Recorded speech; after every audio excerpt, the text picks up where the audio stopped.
Bienvenue dans la revue de presse quotidienne.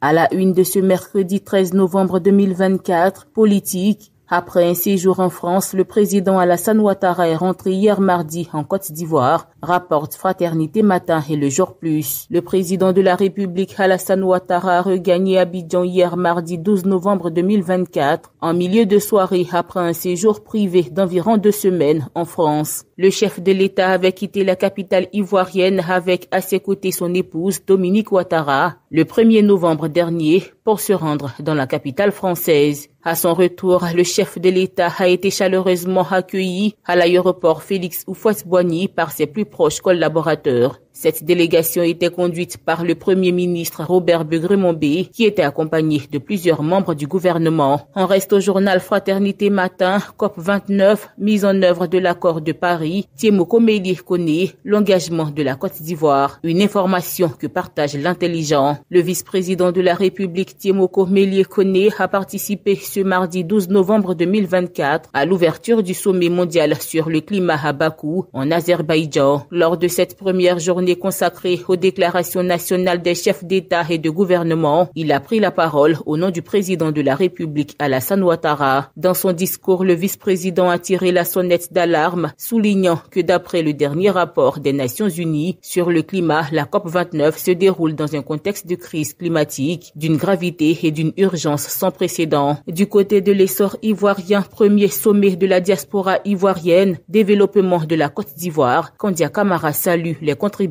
des Ivoiriens à l'étranger. Le patriote écrit que Kandia Camara, Kone Kafana et Kakou Adom signent un pacte avec les Ivoiriens de l'extérieur. Le Jour Plus, lui, précise que la diaspora est partenaire clé pour un développement durable en Côte d'Ivoire. Plus de 600 milliards de francs CFA de la diaspora captés en 2023. Yamoussoukro est depuis hier mardi 12 novembre 2024 la capitale des Ivoiriens établie à l'extérieur du pays. La ville natale de Félix Houphouët-Boigny abrite en effet le premier forum de la diaspora ivoirienne. Cette rencontre, qui est une initiative du Sénat en collaboration avec le ministère des Affaires étrangères, de l'intégration africaine et des Ivoiriens de l'extérieur, a pour thème attractivité des territoires et mécanismes d'appui à la diaspora pour le développement durable de la Côte d'Ivoire. Il a réuni plusieurs participants, dont Gilbert Kone Kafana, aux représentants du président de la République, Kandia Camara, présidente du Sénat, Léon Kakou Adom, ministre des Affaires étrangères, de l'intégration africaine et des Ivoiriens de l'extérieur, ainsi que de nombreux autres invités de marque.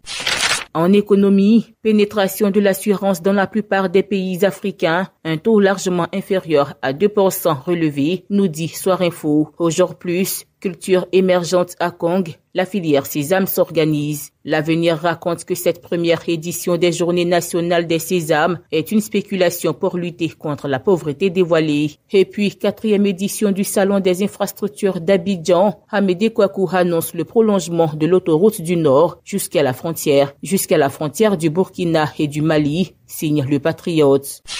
En terminant société, au quotidien Soir Info, pratiques illégales et clandestines, 199 structures sanitaires fermées immédiatement dans le Haut-Sassandra et la Marawi.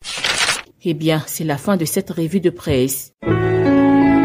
APRA, Agence Presse Radio et Audio.